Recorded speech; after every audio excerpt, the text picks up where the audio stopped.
Hi everyone, ಇವತ್ತು ನಾನು ಹೊಸದಾಗಿ ಸೀರೆ ಕುಚ್ಚು ಕಲಿತಾ ಇರೋರಿಗೆ ಮತ್ತು ಕ್ರೋಶಾ ಡಿಸೈನ್ ಕಲಿತಾ ಇರೋರಿಗೆ ಏನೇನು ವಸ್ತು ಬೇಕು, ಏನೇನು ಥಿಂಗ್ಸ್ ಬೇಕು ಅಂತ ಹೇಳಿ ಈ ವಿಡಿಯೋ ಮಾಡ್ತಾ ಇದ್ದೀನಿ. ಮೊದಲನೇದಾಗಿ ಕ್ರೋಶಾ ಡಿಸೈನ್ ಕಲಿಯೋರಿಗೆ ಕ್ರೋಶಾ ನೀಡಲ್ ಬೇಕಾಗುತ್ತೆ. ನಾನಿಲ್ಲಿ ಕ್ರೋಶಾ ನೀಡಲ್ ತೋರಿಸ್ತಾ ಇದ್ದೀನಿ. ಅದು ಯಾವ ಕಂಪ್ನಿದಂದರೆ ಟ್ಯುಲಿಪ್ ಜಪಾನ್ ಅನ್ನೋರ ಕಂಪ್ನಿದು. ಮತ್ತು ಇದಕ್ಕೆ ನಂಬರ್ ಕೂಡ ಇರುತ್ತೆ, 70.95 mm ನೀಡಲ್ ಇದು ಯೂಶ್ವಲಾಗಿ ಕ್ರೋಶಾ ಡಿಸೈನ್ ಯಾವುದೇ ಕ್ರೋಶಾ ಡಿಸೈನ್ ಮಾಡಿದ್ರು ಈ ನೀಡಲ್ ಯೂಸ್ ಮಾಡಿಕೊಂಡು ಮಾಡ್ಕೋಬೋದು. ಮತ್ತು ಇನ್ನೊಂದು ಯಾವುದಪ್ಪ ಅಂದರೆ ಯಾವ ನೀಡಲ್ ಅಂದರೆ ಅದು 14.05 mm ನೀಡಲು. ನೋಡಿ, 70.5 mm ನೀಡಲ್ ಸ್ವಲ್ಪ ದೊಡ್ಡದಾಗಿದೆ ಆ್ಯಂಡ್ 14.05 mm ನೀಡಲು ತುದಿ ಸ್ವಲ್ಪ ಸ್ಮಾಲ್ ಇದೆ. ಇದು 14 ನಂಬರ್ ನೀಡಲ್ ಏನಕ್ಕೆ ಯೂಸ್ ಮಾಡ್ತೀರಾ ಅಂತ ಆದರೆ ಸ್ಮಾಲ್ ಮೆಟಲ್ ಬೀಡ್ಸ್ ಇರುತ್ತಲ್ಲ, ಅದನ್ನು ಇನ್ಸರ್ಟ್ ಮಾಡಬೇಕು ಅಂದರೆ ಅದನ್ನು ಯೂಸ್ ಮಾಡ್ಕೋಬೋದು. ಏನಕ್ಕೆ 7 ನಂಬರ್ ನೀಡಲಲ್ಲಿ ಆಗಲ್ವಾ ಅಂತ ಕೇಳ್ಬೋದು. 7 ನಂಬರ್ ನೀಡಲ್ ತುದಿ ಸ್ವಲ್ಪ ದೊಡ್ಡದಾಗಿರುತ್ತೆ ಆ್ಯಂಡ್ 14 ನಂಬರ್ ನೀಡಲ್ ತುದಿ ಸ್ವಲ್ಪ ಚಿಕ್ಕದಾಗಿರುತ್ತೆ. 14 ನಂಬರ್ ಏನಕ್ಕೆ ಕ್ರೋಶಾ ಹಾಕೋ ಯೂಸ್ ಮಾಡಬಾರ್ದು ಅಂದರೆ ಅದು ದಾರನ ನಾವು ಎಳ್ಕೊಳ್ಳೋದಕ್ಕೆ ಆಗೋದಿಲ್ಲ. ಯಾಕೆ ಅಂದರೆ ಅದು ಸ್ವಲ್ಪ ಚಿಕ್ಕದಾಗಿರುತ್ತಲ್ಲ, ಸೊ ದಾರ ಎಲ್ಲ ನಾವು 6 ಎಳೆ 7 ಎಳೆ ದಾರ ಮಾಡ್ಕೊಂಡಿರೋದು ಸರಿಯಾಗಿ ಬರೋದಿಲ್ಲ ನಾವು ಕ್ರೋಶಾ ಮಾಡಬೇಕಾದ್ರೆ. ಈ ನೀಡಲೆಲ್ಲ ಸೀರೆ ಲೈನಿಂಗ್ ಅಂಗಡಿನಲ್ಲೇ ಸಿಗುತ್ತೆ.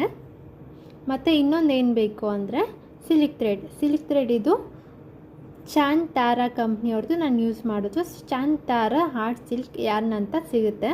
ಇದು ಕೂಡ ಲೈನಿಂಗ್ ಅಂಗಡಿನಲ್ಲೇ ಸಿಗುತ್ತೆ ಫ್ರೆಂಡ್ಸ್. ಕೆಲವರೆಲ್ಲ ಸೀರೆ ಥ್ರೆಡ್ಡಲ್ಲೇ ಕುಚ್ಚು ಹಾಕ್ಕೊಳ್ತಾರೆ, ಬಟ್ ನಾನು ಸಿಲ್ಕ್ ಥ್ರೆಡ್ಡಲ್ಲಿ ಯೂಸ್ ಮಾಡ್ತೀನಿ. ಬಟ್ ಇವನ್ ಕ್ರೋಶಾ ಡಿಸೈನ್ಸ್ ಎಲ್ಲ ಮಾಡಬೇಕಂದ್ರೂ ಕೂಡ ಸಿಲ್ಕ್ ಥ್ರೆಡ್ಡಲ್ಲೇ ಯೂಸ್ ಮಾಡ್ಕೊಳ್ಳೋದು.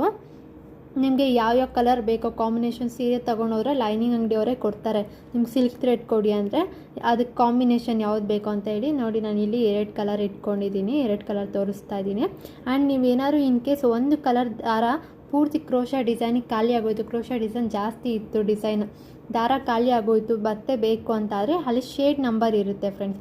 ಶೇಡ್ ನಂಬರ್ ತೋರಿಸಿ ನೀವು ಅದು ಪ್ಯಾಕ್ನ ನೀವು ಬಿಸಾಕಬಾರ್ದು, ಹಾಗೆ ತೊಗೊಂಡೋಗಿ ತೋರಿಸಿದ್ರೆ ಕೊಡ್ತಾರೆ ಅವರು. ನಿಮ್ಗೆ ಯಾವ ಶೇಡ್ ಬೇಕೋ ಆ ಶೇಡು, ಇಲ್ಲ ಅಂದರೆ ಕಲರ್ ಡಿಫ್ರೆನ್ಸ್ ಆಗೋಗುತ್ತೆ ಮತ್ತೆ ನೀವು ಕಂಟಿನ್ಯೂ ಮಾಡೋಕ್ಕೆ ಹೋದಾಗ.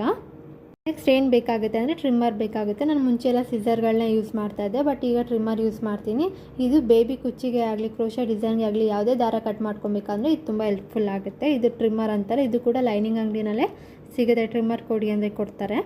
ನೆಕ್ಸ್ಟ್ ಏನಪ್ಪ ಅಂದರೆ ಇದು ಕಾರ್ಡ್ಬೋರ್ಡ್. ಇದು ನಾರ್ಮಲ್ ನೀವು ಲಗ್ನ ಪತ್ರಿಕೆ ಎಲ್ಲ ಇರುತ್ತಲ್ಲ, ಅಲ್ಲಿ ಶೀಟ್ ತಿಕ್ಕಾಗಿರುತ್ತಲ್ಲ, ಆ ಶೀಟ್ ಆಗಲಿ ಇಲ್ಲ ಬೇರೆದು ಯಾವುದೇ ಬುಕ್ ಹಿಂದ್ಗಡೆ ಇರುತ್ತಲ್ಲ ಶೀಟ್ ದೊಡ್ಡ ತಿಕ್ಕಾಗಿರೋ ಅಂಥದ್ದು, ಅದಕ್ಕೆ ಅದನ್ನು ಇಟ್ಕೋಬೇಕು. ಏನಕ್ಕೆ ಅಂದರೆ ಅದು ಸ್ವಲ್ಪ ಕಟ್ ಮಾಡಿ ಇಟ್ಕೊಂಡ್ರೆ ನಾವು ಕ್ರೋಶಾಗೆ 6 ಎಳೆ ದಾರ ಮಾಡ್ಕೊಂಡಿರ್ತೀವಲ್ಲ, ಅದಕ್ಕೆ ಇದು ಹೆಲ್ಪ್ ಆಗುತ್ತೆ, ತುಂಬ ಹೆಲ್ಪ್ ಆಗುತ್ತೆ ಈ ಕಾರ್ಡ್ಬೋರ್ಡ್ ಇದು.